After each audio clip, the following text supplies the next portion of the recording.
6 ways American families kept food cold before refrigerators even existed, and one of them could genuinely kill you. No power, no fridge, no freezer at all. Just the land, the weather, and a few clever tricks to keep the milk, the meat, and the butter from spoiling. I'll show you all 6, and I'll show you exactly which one turned deadly and why. Because here's the part nobody saw coming. Most of these methods worked far better than you'd think, and some you could still use this weekend. But one of them quietly spread deadly disease through whole American towns, and the families using it had no idea. That's number 3. And you will not see it coming. Now, the honest version up front. None of this was secret. None of it was banned or hidden. It just stopped being common once the electric fridge showed up in the kitchen. These were everyday skills that everyday families relied on. The trouble was, one of them looked completely safe while it was making people sick. I pulled the real history on all 6. Farm records, old public health reports, university guides, and the modern food safety rules we still follow today. If you've ever seen how they kept the whole house cool without electricity, this is the harder problem, keeping the food cold. Stay with me because by the end, you'll know which method turned deadly, why it happened, and the one simple rule that keeps your own food safe right now. Let's start with the simplest one. Number 1. The spring house. If your land had a natural spring, you had free refrigeration that ran 24 hours a day and never sent you a bill. Here's how it worked. Families built a small stone or brick building right on top of a flowing spring. The cold water came up out of the ground and ran across the floor in a shallow stone channel, sometimes called a trough.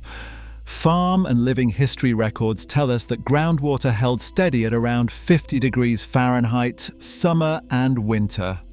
The deep earth around it never warmed up, and the thick stone walls sealed that cool inside. You set your milk cans and your butter crocks right down in that running water. The constant flow carried the heat away and kept everything cool. Hard cheeses, cream, fresh greens, all of it lasted for days instead of hours. Some spring houses stayed cool enough to keep milk sweet through the hottest week of July, while the family upstairs sweated through the heat. For a farm with no other option, it was the heart of the household. Now the honest limit. A spring house only works if you actually have a spring, and most of us simply do not. And here's the catch, even if you do. 50 degrees is cool, but it is not truly cold. Modern food safety would not call that fully safe for raw meat or dairy over time, because 50 degrees sits above the line where bacteria really slow down. It kept food fresh for a day or two. It was never a long-term answer. Which brings us to a method that went one better, by going underground. Number 2. The root cellar.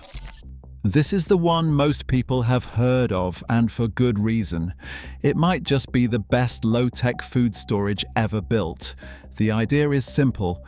You dig down into the earth below the frost line and let the ground itself do the cooling for free.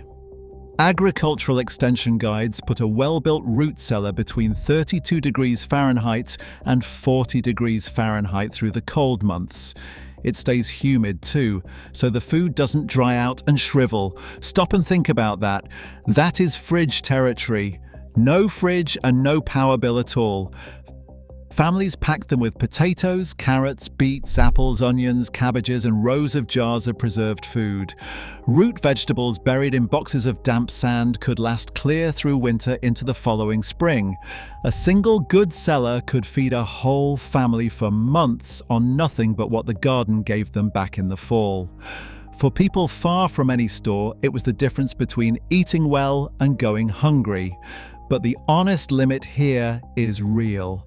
A root cellar holds that cold, damp, stable temperature beautifully in winter. But as the outside ground warms through summer, the cellar warms right along with it and drifts up out of the safe range. It is brilliant for hardy vegetables and apples. It is not a year-round meat locker, and treating it like one could get you sick. And the Root Cellar has a dramatic story all its own. There is one that held a steady 38 degrees all summer long until the day it did not. And that is a full, deep dive coming very soon on this channel, so keep an eye out for it. For now, let's get to number 3. This is the one I warned you about. Number 3, the Icebox. And remember, this is the one on our list that could kill you. I'm going to explain how it worked first, because the danger isn't where you'd expect it. Before the electric refrigerator, millions of American homes had an icebox. It was a wooden cabinet lined with tin or zinc and insulated with cork or sawdust. You put a large block of ice in the top compartment and the cold air sank down over your food. Meltwater drained out through a pipe into a tray underneath, which somebody had to empty every single day. Where did the ice come from? From the Iceman. 2 or 3 times a week, he drove his wagon down the street and carried a fresh block in with a giant pair of tongs. Histories of home refrigeration tell us this was a normal household routine in towns and cities right up until the 1930s. A well-packed icebox could hold food at a genuinely cold temperature, close to what a modern refrigerator gives you. So far, this sounds like the safest method on the list. A real cold box in your own kitchen, keeping food properly chilled. And that's exactly why what I'm about to tell you later caught so many families completely off guard. Hold that thought. The danger was never the box. It was the ice itself and where it came from. I'll pay that off in just a few minutes. For now, the honest limit on the icebox. It's only stayed cold as long as the ice lasted, and the ice was a constant cost. Miss a delivery in a heat wave and your food warmed up fast. Next, a method that cost nothing at all. Number 4, the cold stream and the well. For families with no spring and no money for ice, moving water was the next best thing, and it was completely free. A fast-running stream stays cool because the water is always moving and often shaded by trees. Families would seal butter, milk and cream into tightly closed crocks or jars, weigh them down with a stone, and lower them into the coldest, deepest part of the creek.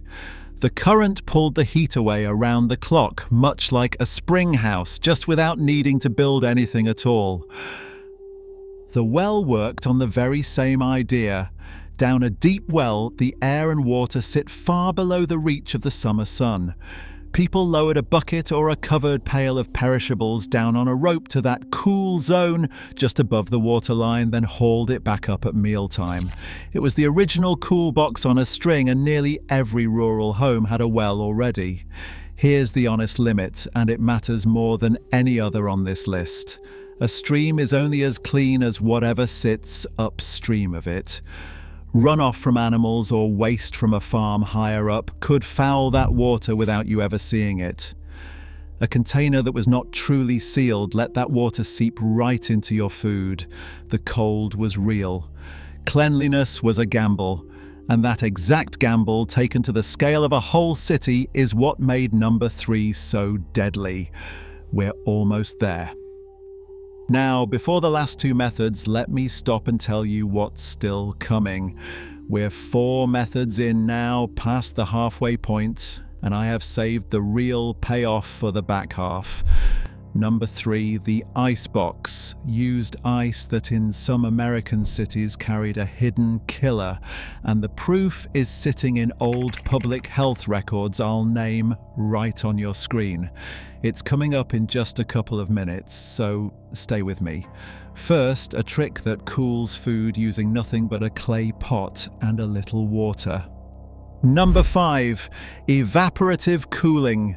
This one feels almost like magic, but it is pure physics, and it works anywhere the air is hot and dry. The classic version is the pot-in-pot cooler, sometimes called a Zia.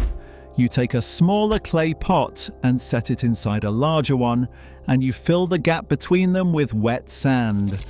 As the water slowly evaporates out through the porous clay, it pulls heat along with it.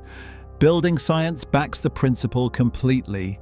When water turns to vapor, it carries energy away with it, and the inside of that pot can drop several degrees below the room around it. Put vegetables or greens inside and they stay crisp far longer than they would on the counter. Families use the same idea in a dozen smaller forms too.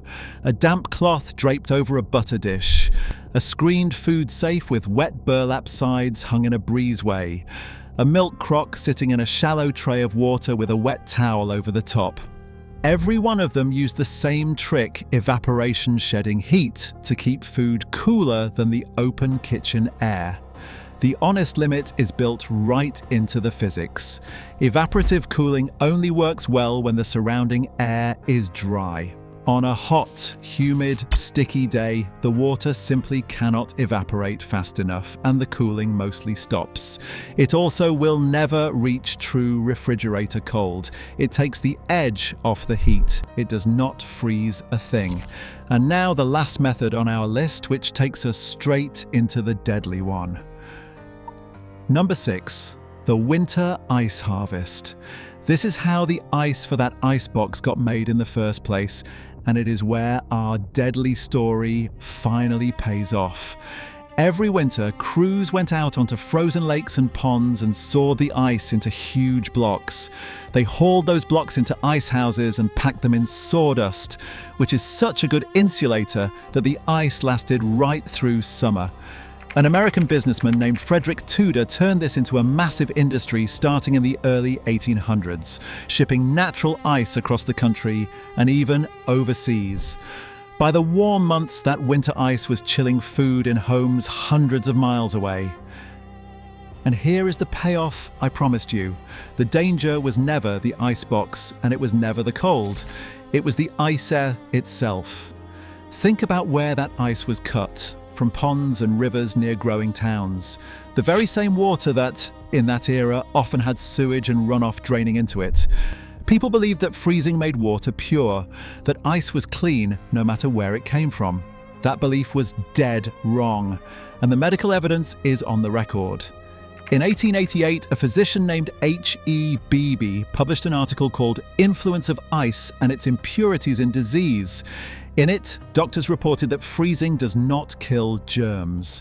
One researcher, Dr. Prudden, found 20,000 living bacteria in a single cubic centimeter of ice, a sample smaller than a teaspoon. The germs of typhoid and other fevers were riding inside that ice. It got worse. A New York public health report from 1889 records Dr. Cyrus Edson, head of the city's Bureau of Contagious Diseases, listing ice right alongside polluted water, milk, and meat as a common cause of typhoid fever.